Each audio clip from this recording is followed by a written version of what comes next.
All right. Hey, everyone. This is a standard bearer, and there's some information that was brought to my attention from a channel that I try to watch when I have time, Timcast IRL. And had it not been for his reporting on this article that I'm going to share, and I'm going to read it for you guys, um, I would not have known about this. Now, this is an article that was posted on Time Magazine, an online article at time.com, talking about a shadow campaign that totally messed with the US elections. Okay, now this is pretty serious. And I don't come on here all that often and specifically devote a live stream to political things. But as I was driving this morning and I was listening to Tim talk about this and read portions of the article that I'm going to read to you guys here in just a little bit, I just felt, people aren't talking about this. Not even Andy Woods has even mentioned this. I watched his most recent pastor's point of view, which is basically, a prophecy update, current things that are happening. And so I thought I would go ahead and just take the time now to go over this article with you because just my own thoughts. The fact that this is even public, that they're admitting what they've done. I mean, even before COVID hit, that's pretty brazen. That's pretty in your face of we can do what we want and get away with it, and there's not a damn thing you can do about it. Okay, well, so just a few things. When I get ready to screen share this, I will not be able to see anyone who might come in and start commenting in the live chat area. I mean, feel free to leave live chat comments. I just won't be able to see them until I stop screen sharing. And this is a pretty long article, actually. So I'll probably take a break and come, check in with you guys. But for those of you who maybe aren't aware of this, I did put the link to this article in the description below. This is public. Okay, this was posted on February 4th, so just 2 days ago, by Time Magazine. And so what I'm going to do, I'm going to go ahead and start screen sharing now. Let me get it up here. Okay. And I zoomed it in so that those of you that are watching will be able to follow along with me. Okay, so this, as you can see, this is Time Magazine. This is on their website, The Secret History of the Shadow Campaign That Saved the 2020 Election. Okay, now this is like trigger words. Okay, if a secret cabal or secret elite people feel that they have to go to the extent that this article is going to describe to quote unquote save the election, okay, we've got a problem. We've got a huge problem. Okay, so as you can see, this was written by Molly Ball, February 4th at 5:40 a.m. Eastern Standard Time. Okay. Weird thing happened right after the November 3rd election. Nothing. The nation was braced for chaos. Liberal groups had vowed to take to the streets, planning hundreds of protests across the country. Right-wing militias were girded for battle. In a poll before Election Day, 75% of Americans voiced concern about violence, which, yeah, I was, because I'm an Uber and Lyft driver, I was even questioning whether I should be driving the few days before election and the few days after election. But I did go out and drive, okay? And so, nothing wrong with saying, that everyone was kind of on like a high alert, because we have been seeing riots and violence and chaos basically since the George Floyd incident happened. And then we've had months and months of tension and stress and anxiety building up. We've been locked down in our homes. People have lost their jobs because of COVID-19 and all that entailed with that. And then we're coming up upon the elections, okay? Whether you voted left or you voted right, everyone can pretty much say, okay, tensions were high, hope for the best, but expect the worst is kind of the mentality that I personally took with all of this. Okay. But I still, I got out there and very thankful that I had my job. Instead, an eerie quiet descended as President Trump refused to concede. Okay. Well, there was good reason why he refused to concede.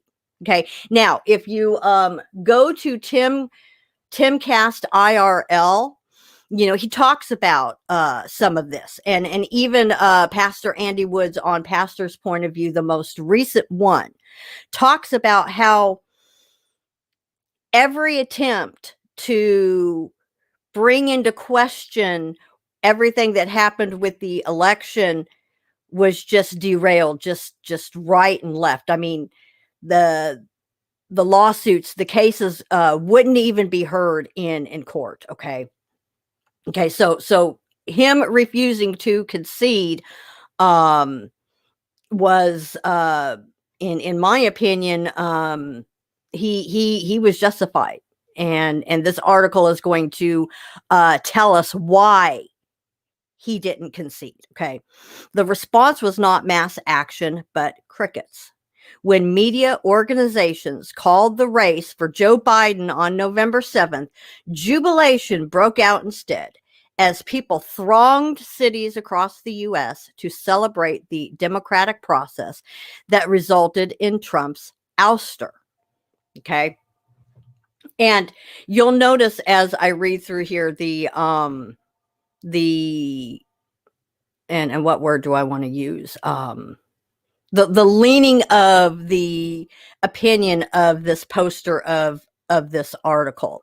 Okay. And you're going to see justification for what she's going to describe as I read through this, that this is totally justified because after all, we had to save the 2020 election. Okay. And so there's a video. I haven't watched this video, reactions throughout the U.S. after Biden wins presidential election. Okay. A second odd thing happened amid Trump's attempts to reverse the result. Corporate America turned on him, which, yeah, a lot of Republicans absolutely turned on him. Hundreds of major business leaders, many of whom had backed Trump's candidacy and supported his policies, called on him to concede. To the president, something felt amiss. It was all very, very strange, Trump said on December 2nd. Within days after the election, we witnessed an orchestrated effort to anoint the winner, even while many key states were still being counted. Okay. We all know this. This is absolutely correct.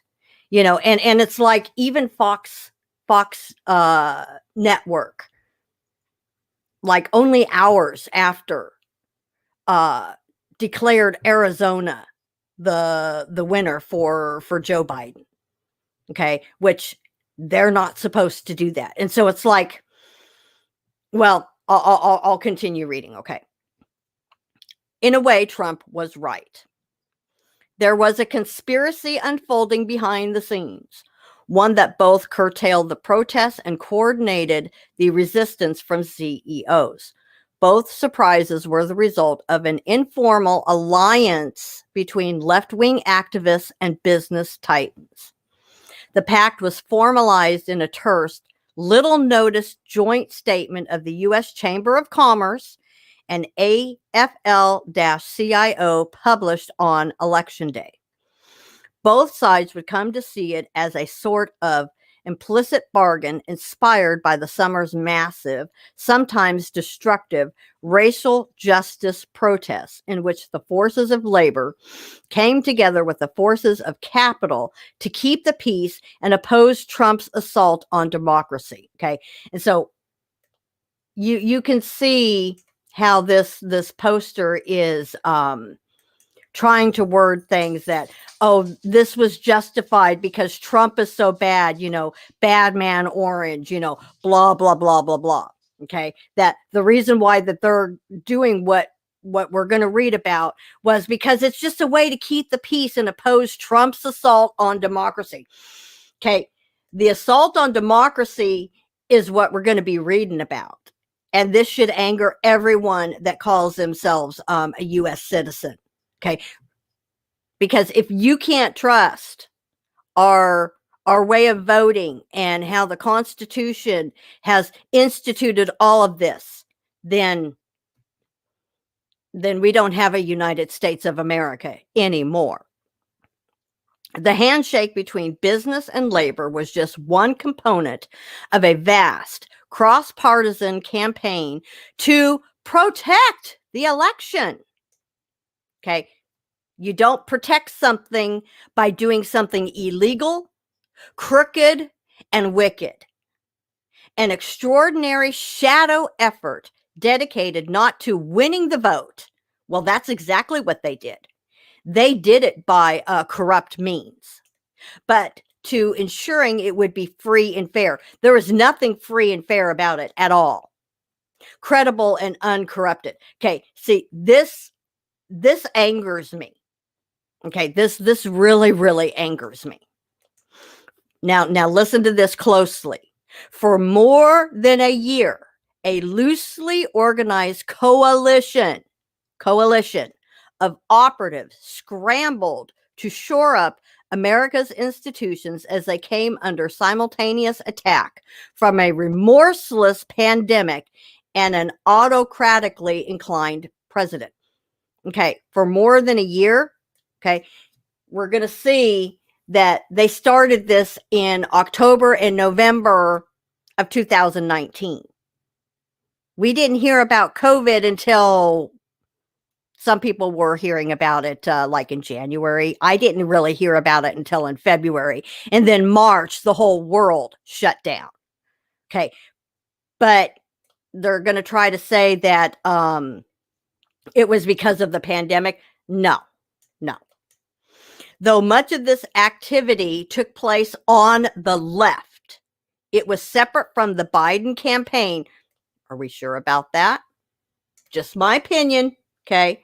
And crossed ideological lines with crucial contributions by nonpartisan and conservative actors.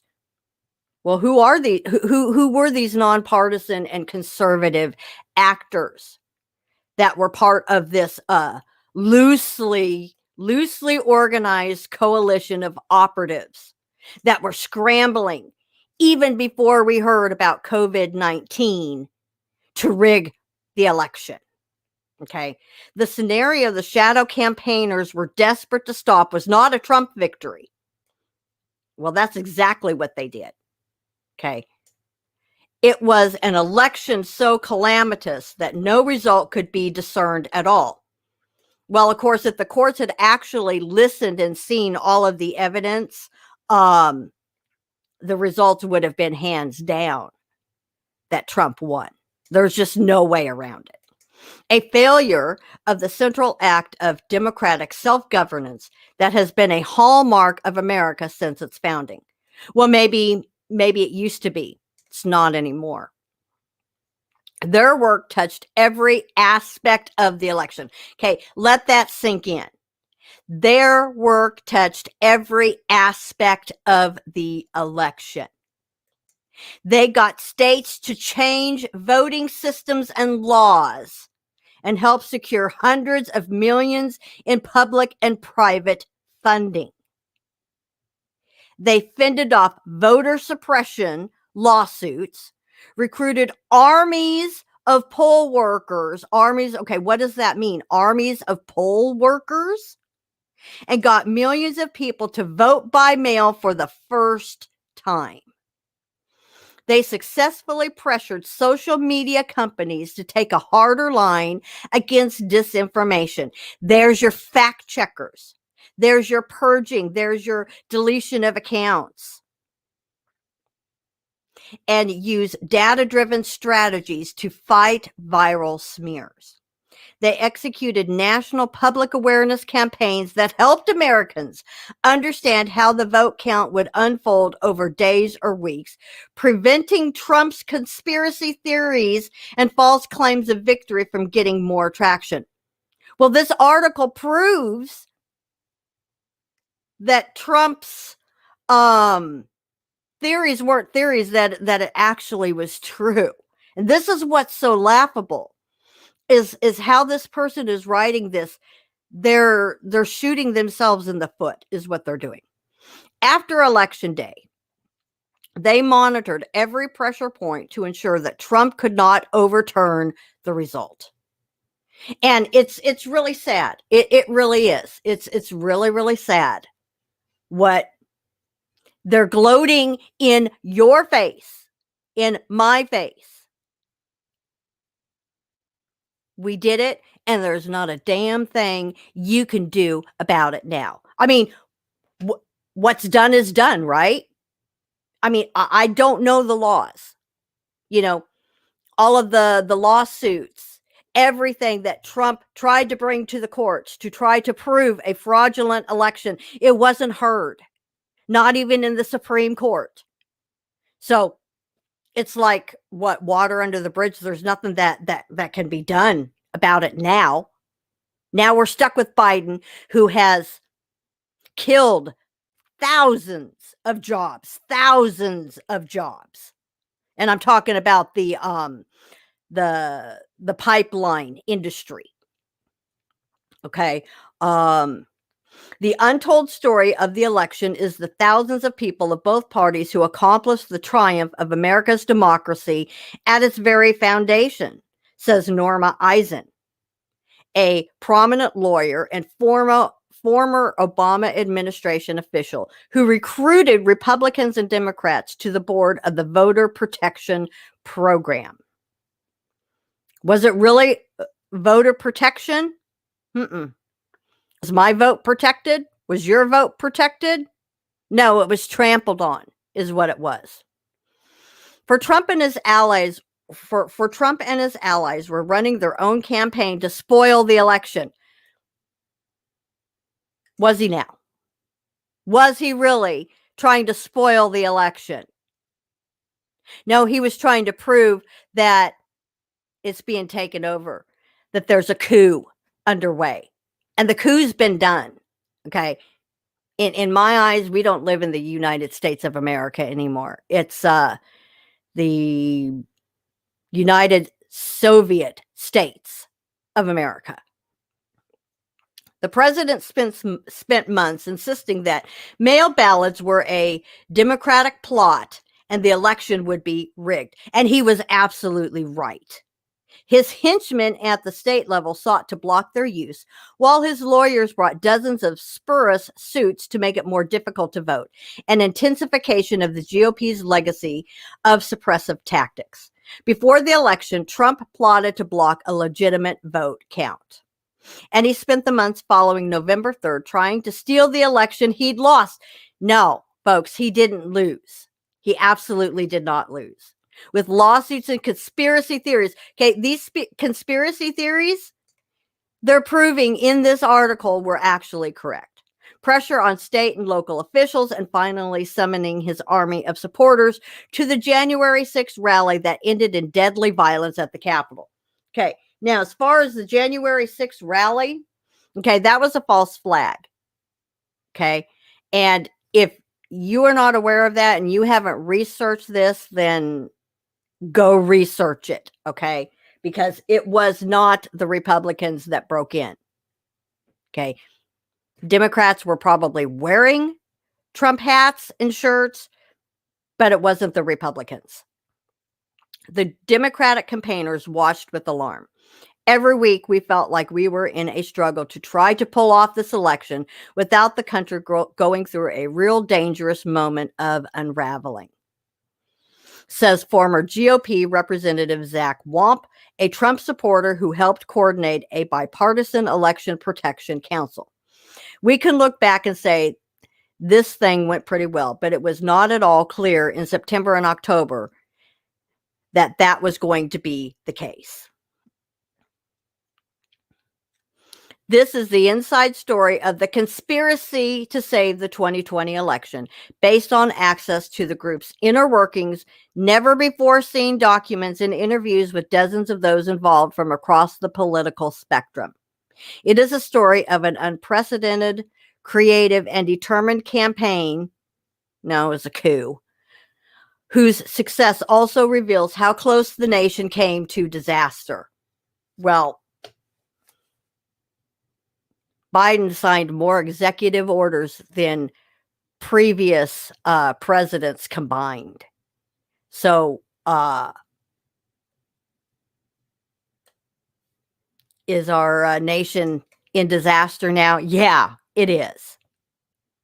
Every attempt to interfere with the proper outcome of the election was defeated, says Ian Basin, co-founder of Protect Democracy, a nonpartisan rule of law advocacy group.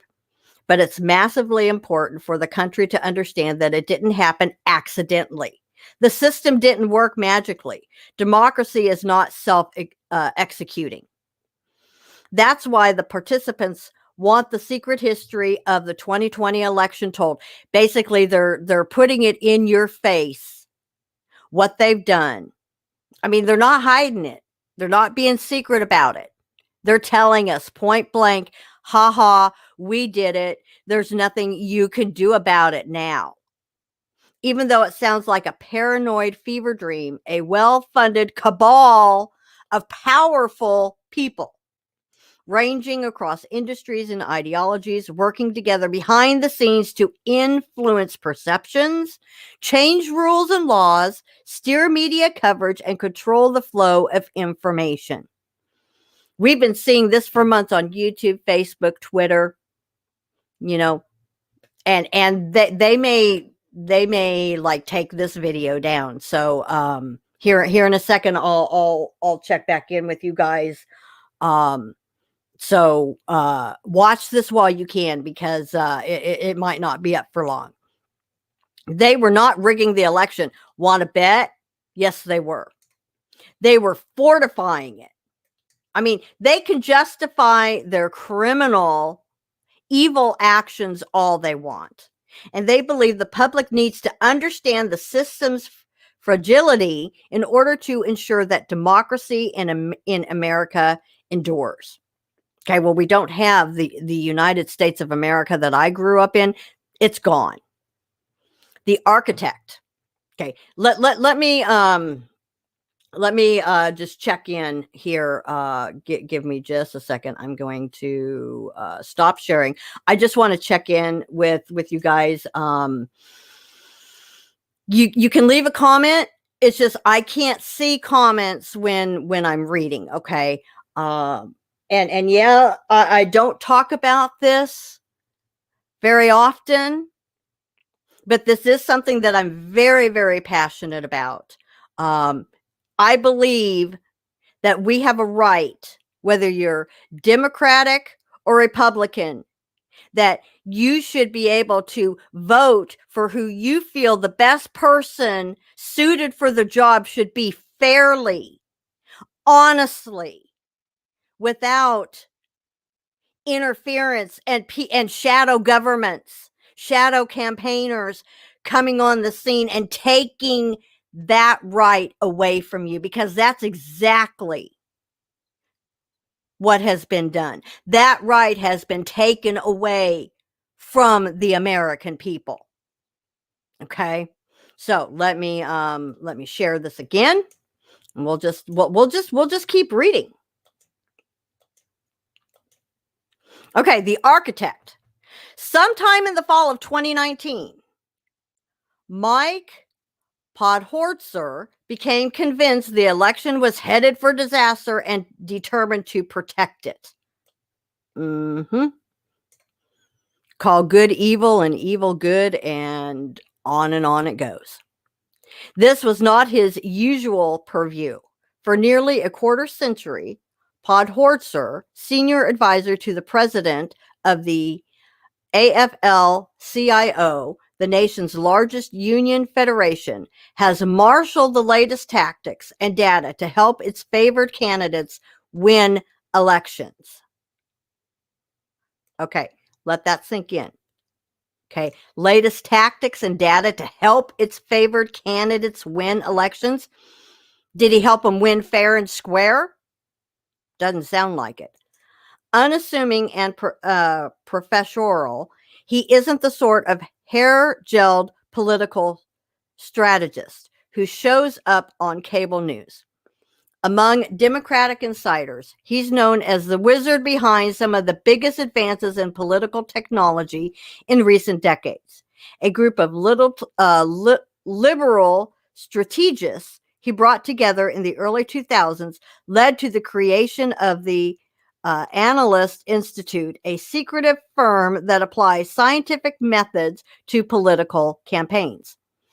He was also involved in the founding of Catalyst, the flagship progressive data company. The endless chatter in Washington about political strategy, Podhorzer believes, has little to do with how change really gets made. My basic take on politics is that it's all pretty obvious if you don't overthink it or swallow the prevailing frameworks whole, he once wrote. After that, just relentlessly identify your assumptions and challenge them. Podhorzer applies that approach to everything. When he coached his now adult son's Little League team in the DC suburbs, he trained the boys not to swing at most pitches, a tactic that infuriated both their and their opponents' parents, but won the team a series of championships. Trump's election in 2016, credited in part to his unusual strength among the sort of blue-collar white voters who once dominated the AFL-CIO, prompted Podhorzer to question his assumptions about voter behavior. He began circulating weekly number-crunching memos to a small circle of allies and hosting strategy sessions in D.C. But when he began to worry about the election itself, he didn't want to seem paranoid. Okay. He was worried that Trump would win, is what I'm taking. Okay. Well, he couldn't allow that to happen, so he has to go in and he has to change the outcome. It was only after months of research that he introduced his concerns in his newsletter in October 2019. The usual tools of data, analytics, and polling would not be sufficient in a situation where the president himself was trying to disrupt the election, he wrote. Most of our planning takes us through Election Day, he noted, but we are not prepared for the two most likely outcomes: Trump losing and refusing to concede, and Trump winning the Electoral College, despite losing the popular vote, by corrupting the voting process in key states. Okay. How do you say that Trump corrupted the voting process? Okay. How many dead people voted and their vote was counted? We desperately need to systematically red team this election so that we can anticipate and plan for the worst we know will be coming our way. It turned out Podhorzer wasn't the only one thinking in these terms. He began to hear from others eager to join forces. The Fight Back table, a coalition of resistance organizations had begun scenario planning around the political for a contested election, gathering liberal activists at the local and national level into what they called the Democracy Defense Coalition. Voting rights and civil rights organizations were raising alarms. A group of former elected officials was researching emergency powers they feared Trump might exploit. Protect Democracy was assembling a bipartisan election crisis task force. It turned out that once you said it out loud, people agreed, Podhorzer says, and it started building momentum. He spent months pondering scenarios and talking to experts. It wasn't hard to find liberals who saw Trump as a dangerous dictator. Dangerous dictator, huh? Who's the dictator in office now, signing all those executive orders that have cost thousands of people's jobs? Okay. But Podhorzer was careful to steer clear of hysteria. What he wanted to know was not how American democracy was dying, but how it might be kept alive. Kept it alive by cheating is what they did. The chief difference between the U.S. and countries that lost their grip on democracy, he concluded, was that America's decentralized election system couldn't be rigged in one fell swoop. That presented an opportunity to shore it up. The alliance.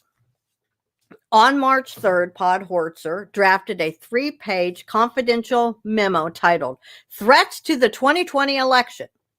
Trump has made it clear that this will not be a fair election and that he will reject anything but his own re-election as fake and rigged, he wrote. On November 3rd, should the media report otherwise, he will use the right-wing information system to establish his narrative and incite his supporters to protest.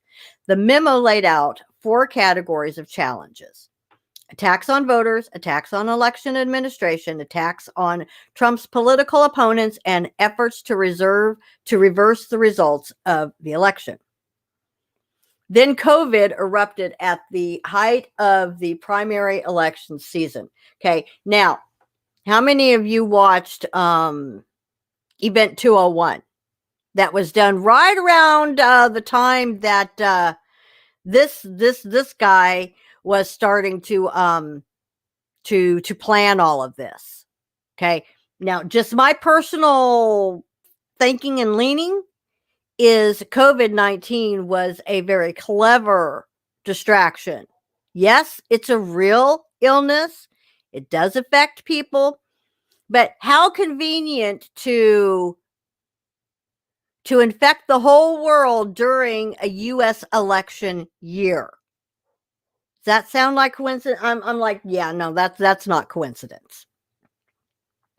Normal methods of voting were no longer safe for voters or the mostly elderly volunteers who normally staff polling places. But political disagreements, intensified by Trump's crusade against mail voting, prevented some states from making it easier to vote absentee and for jurisdictions to count those votes in a timely manner. Chaos ensued. Ohio shut down in-person voting for its primary, leading to minuscule turnout. A poll worker shortage in Milwaukee, where Wisconsin's heavily Democratic Black population is concentrated, left just 5 open polling places, down from 182. In New York, vote counting took more than a month.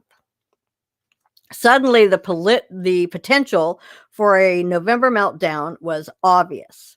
Okay, now, one thing that Tim mentioned in his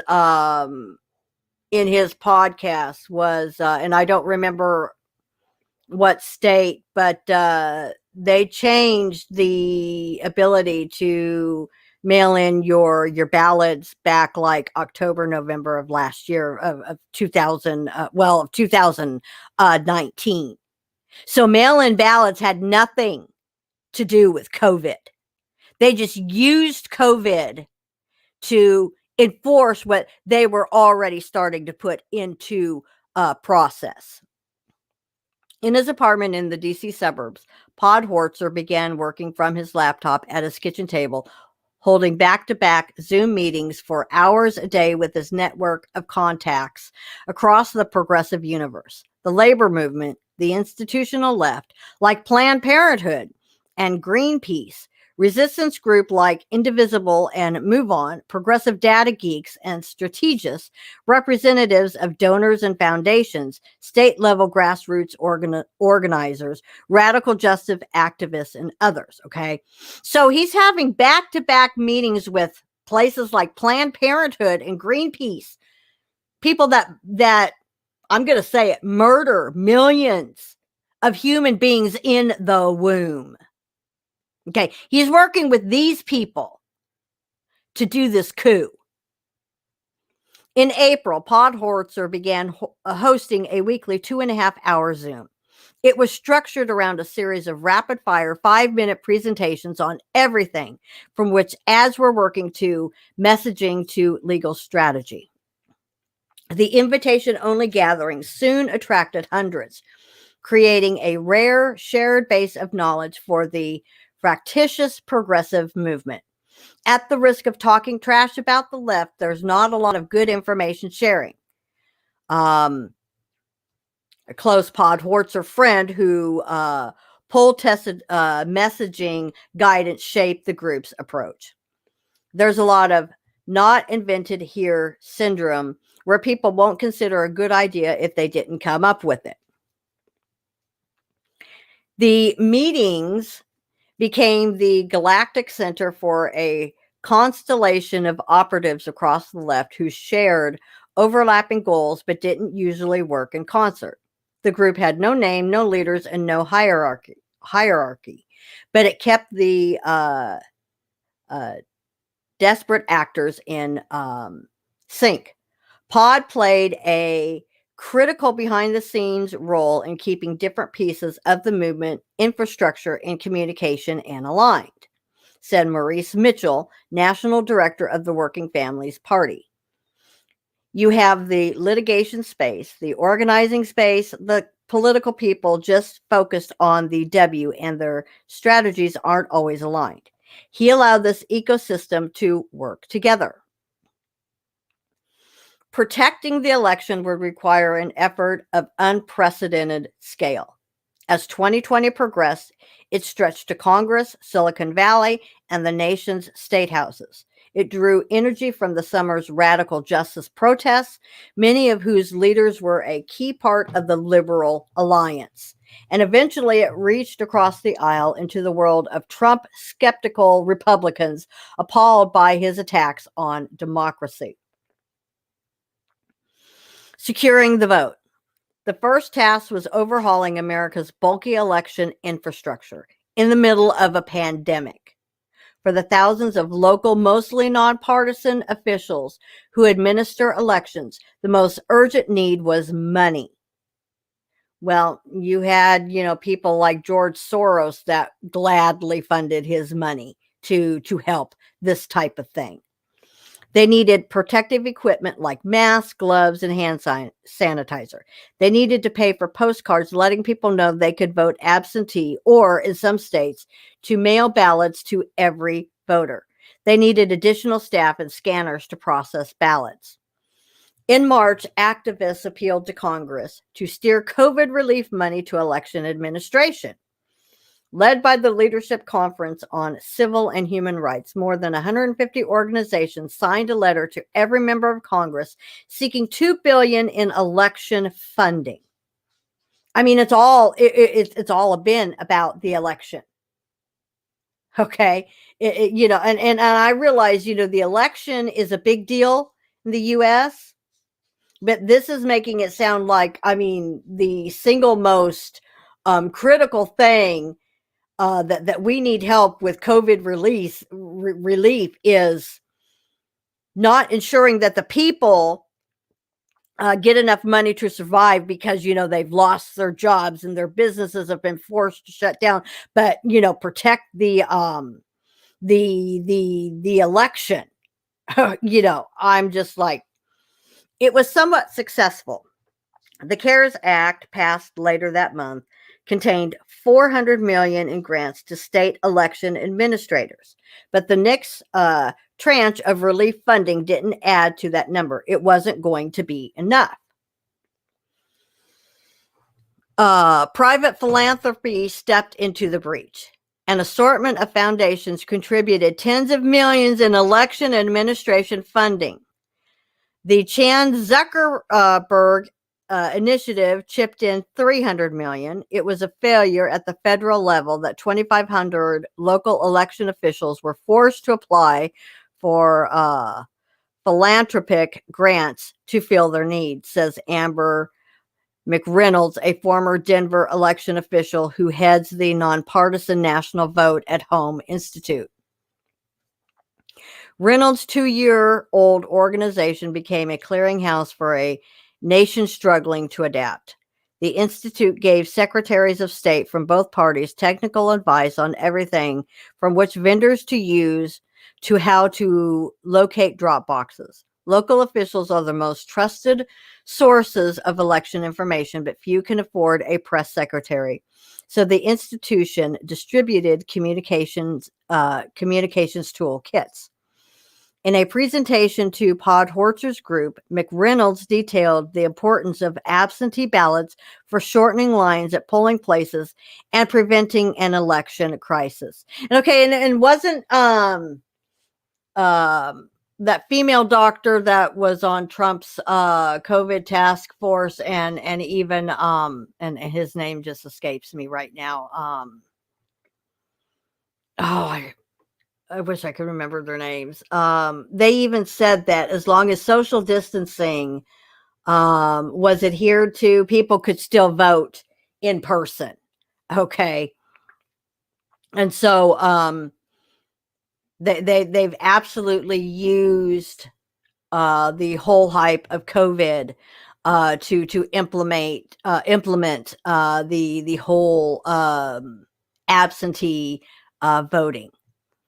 The Institute's work helped 37 states and D.C. bolster mail voting, but it wouldn't be worth much if people didn't take advantage. Part of the challenge was logistical. Each state had different rules for when and how ballots should be requested and returned. The Voter Participation Center, which in a normal year would have deployed canvassers door to door to get out the vote, instead conducted focus groups in April and May to find out what would get people to vote by mail. In August and September, it sent ballot applications to 15 million people in key states, 4.6 million of whom returned them. In mailings and digital ads, the group urged people not to wait for Election Day. All the work we have done for 17 years was built for this moment of bringing democracy to people's doorsteps. The center CEO said. Okay. I'm going to stop sharing just for a minute. I just checking to make sure that I'm still live. Give me just a second, because sometimes people notify me when I'm in a stream of important information, and I just got my little okay. Wasn't anybody important. And I see Michelle Hannah is is watching. Hey, sister. Yeah. So I don't know how much. That's why I left the link. You're going to want to go read this article for yourself. This is just like, it's jaw dropping what they're admitting to have done. Okay, so I'm going back to screen sharing. Here we go. Okay, the effort to overcome heightened skepticism in some communities. Many Black voters preferred to exercise their franchise in person or didn't trust the mail. National civil rights groups worked with local organizations to get the word out that this was the best way to ensure one's vote was counted. In Philadelphia, for example, advocates distributed voting safety kits containing mass hand sanitizer and informational brochures. We had to get the message out that this is safe, reliable, and you can trust it. But of course, He started planning all of this back in the fall of 2019 before COVID hit. Don't tell me this was because of COVID. They just used COVID as a clever ploy, like don't let a good crisis go to waste type thing. Okay. At the same time, Democratic lawyers battled a historic tide of pre-election litigation. The pandemic intensified the party's usual tangling in the courts, but the lawyers noticed something else as well. The litigation brought by the Trump campaign of a peace with the broader campaign to sow doubt about mail voting was making novel claims and using theories no court has ever accepted, says Wendy Weiser, a voting rights expert at the Brennan Center for Justice at NYU. They read more like lawsuits designed to send a message rather than achieve a legal outcome. In the end, nearly half the electorate cast ballots by mail in 2020, practically a revolution in how people vote. About a quarter voted early in person. Only a quarter of voters cast their ballots the traditional way, in person on election day.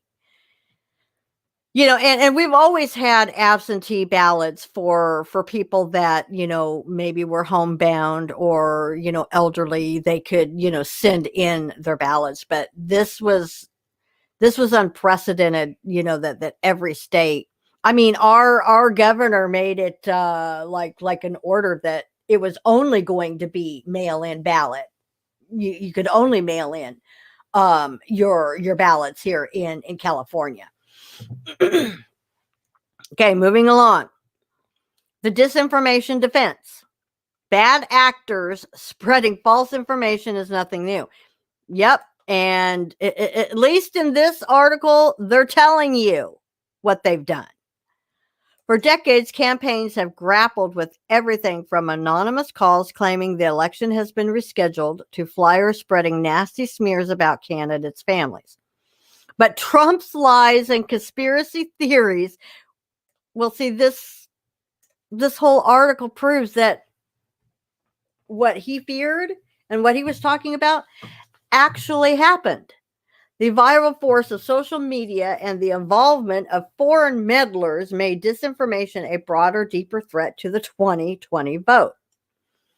Laura Quinn, a veteran progressive operative who co-founded Catalyst, began studying this problem a few years ago. She piloted a nameless secret project, which she has never before publicly discussed, that tracked disinformation online and tried to figure out how to combat it. Now, yeah, there's a lot of disinformation out there. You listen to the mainstream media like CNN, MSNBC, they've spewed nothing but lies and contradictions the whole COVID year. Masks work, masks don't work, and now masks work, but now you got to wear 2 masks, and maybe now it's 3 masks, and even to how they are going to start testing for COVID. Okay. I'm not even going to go into that. Y'all can check my Facebook wall for that. All I can say is this woman will not be tested there. No, absolutely not. She piloted a nameless secret project, which she has never before publicly discussed, that tracked disinformation online and tried to figure out how to combat it. One component was tracking dangerous lies that might otherwise spread unnoticed. And it's like these people believe their own lies. They really do. Researchers then provided information to campaigners or the media to track down the sources and expose them. The most important takeaway from Quinn's research, however, was that engaging with toxic content only made it worse. When you get attacked, the instinct is to push back, call it out.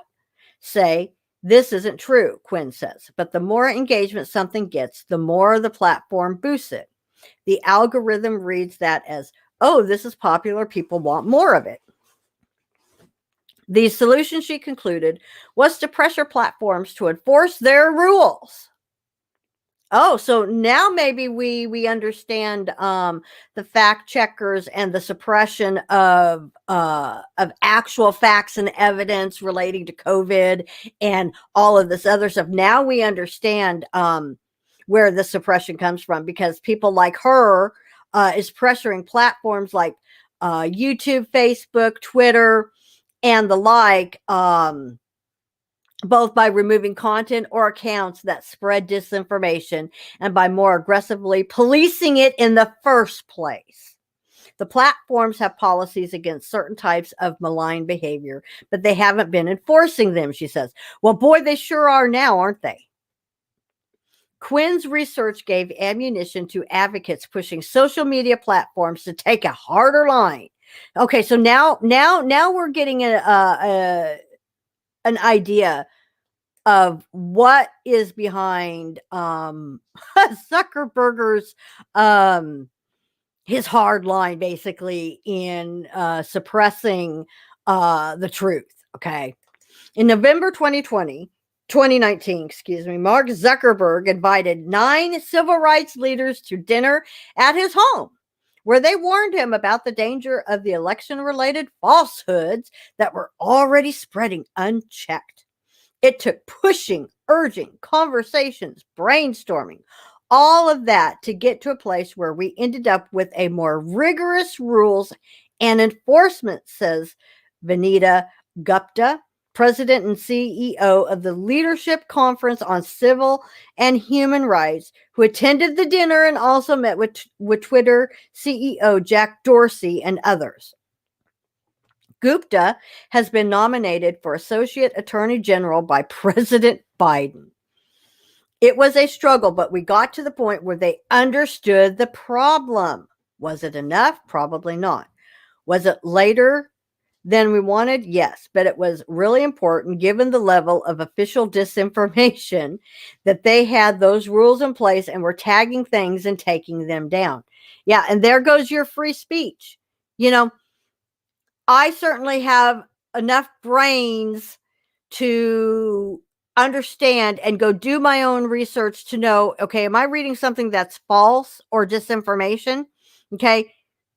Do platforms like Twitter and Facebook and YouTube, do they have the right to censor everyone's free speech? Okay. That's the crux of it all. Spreading the word. Beyond battling bad information, there was a need to explain a rapidly changing election process. It was critical for voters to understand that despite what Trump was saying, mail-in votes weren't susceptible to fraud. Oh, you know what? I've got some land in China that email me and I'll give you the price of that land, okay? Mail-in votes weren't susceptible to fraud, huh? And that it would be normal if some states weren't finished counting votes on election night. Okay, the Democratic former House leader turned high-powered lobbyist spearheaded one coalition. We wanted to get a really bipartisan group of former elected officials, cabinet secretaries, military leaders, and so on, aimed mainly at messaging to the public, but also speaking to local officials, the secretaries of state, attorneys general, governors who would be in the eye of the storm to let them know we wanted to help. Okay, who worked his contacts in the private sector to put $20 million behind the effort. They paid a lot of money for this coup, folks. They paid a lot of freaking money for this.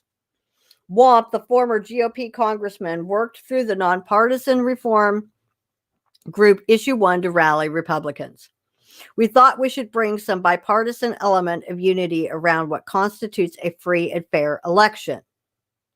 Wamp says the 22 Democrats and 22 Republicans on the National Council on Election Integrity met on Zoom at least once a week. They ran ads in 6 states, made statements, wrote articles, and alerted local officials to potential problems. We had rabid Trump supporters who agreed to serve on the council based on the idea that this is honest. Okay. Rabid Trump supporters. And and I don't remember who the name is, but I don't know if it was Tim that talked about this or if this was Andy Woods, because I watched both podcasts this morning talking about somebody, some political official, wants drones to kill US citizens that are Trump supporters. Seriously?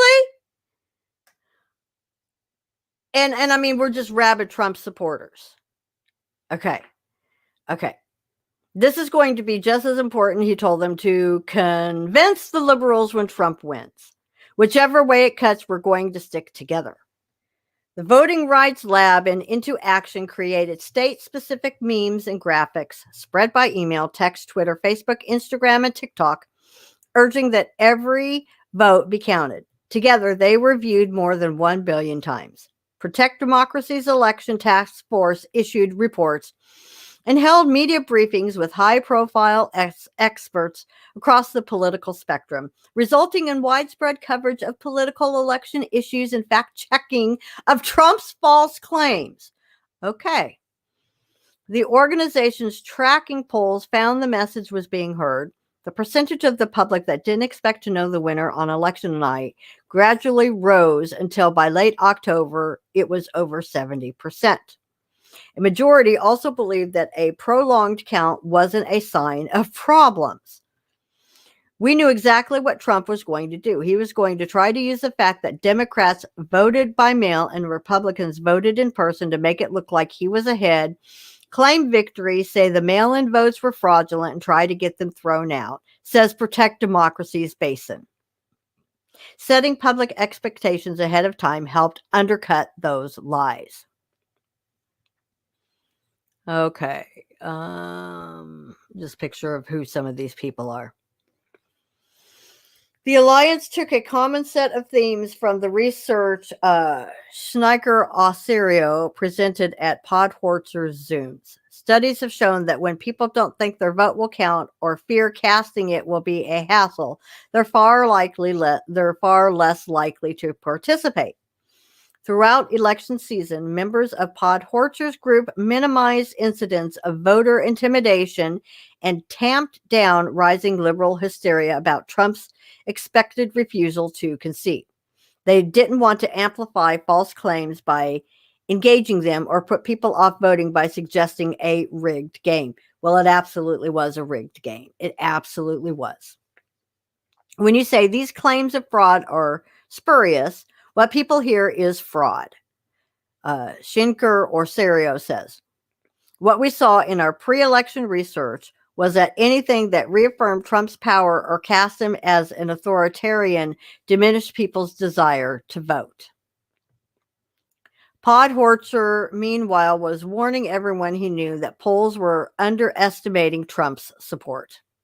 See, the whole thing is they had to make sure that Trump didn't win by any means necessary.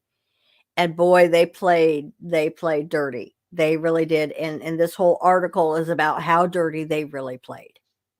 And is this the only time they're going to play dirty? No, things are going to get worse. They're going to get worse and worse and worse.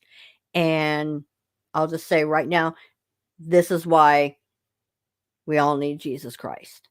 This is why we keep our eyes focused on the Lord Jesus Christ at all times.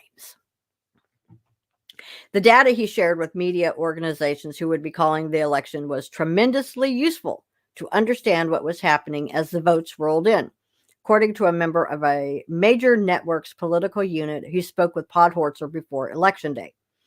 Most analysts had recognized there would be a blue shift in key battlegrounds, the surge of votes breaking towards Democrats, driven by tallies of mail-in ballots, but they hadn't comprehended how much better Trump was likely to do on Election Day.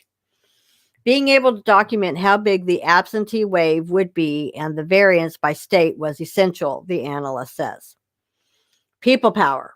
Let me see how much is this. This is a really, really long article. I think what I'm going to do, I'm not going to read all of this. you all can finish reading this for yourselves. I read enough for you guys to understand what's happened here. Okay. And this is horrific. This is just absolutely horrific. In my eyes, we don't have home of the free, free and the brave anymore. The United States of America that I grew up with is gone. And it ended last year in 2020. Maybe 2019 was the last year. Now, how are things going to play out? Well, we've had 1 month of Biden in office. How has that turned out for all of you? Still have the riots, still have the violence. It's horrible. It really, really is. Come, Lord Jesus, is all I can say. So, I was taking a break from getting my Valentine concert done. Wanted to report on this to you guys. Again, the link to this full article, you can go read it for yourself, is in the description below. I would highly encourage all of you to go read the rest of what I can't read anymore. It's incredibly depressive. It's heartbreaking. It really, really is. And I believe we're going to see increased persecution of Christians. And this is where we have to keep our eyes focused on Jesus Christ. We really, really do. And so part of my way of helping you stay focused on Christ is I do my Bible studies every week. Next week, I will be doing the Bible study with a couple brothers. We're studying the book of James. And then alternating weeks, I am studying with another sister in the Lord. We just finished the book of Esther. And then once a month, I have my concerts here on this channel. Planning a really nice Valentine concert. I'm going to be getting back to work on getting that set up. But I did want to talk about this. This is just, it's beyond grievous. It really, really is. But you know, now they've put it in our face. Now they're telling us exactly what they're doing, and they're not ashamed of it. They don't care. So, Jesus Christ is still on the throne. He knows what's going to happen. It's all in his timing and it's all in his will. Just keep your eyes focused on Jesus Christ. Okay. So, my concert is February 14th, 1 p.m. Pacific Standard Time. Going to be having a couple of giveaways, sharing some great music with all of you. So I hope to see you all back then. And until then, you know, just take care of yourselves. Take care of your loved ones, take care of your family, and don't be disheartened, okay? You know, scripture tells us all these things, and even more is coming upon the world, okay? I was hoping it wouldn't be in my lifetime, but it's fast looking like that's not the case. So, all right, you guys take care. God bless.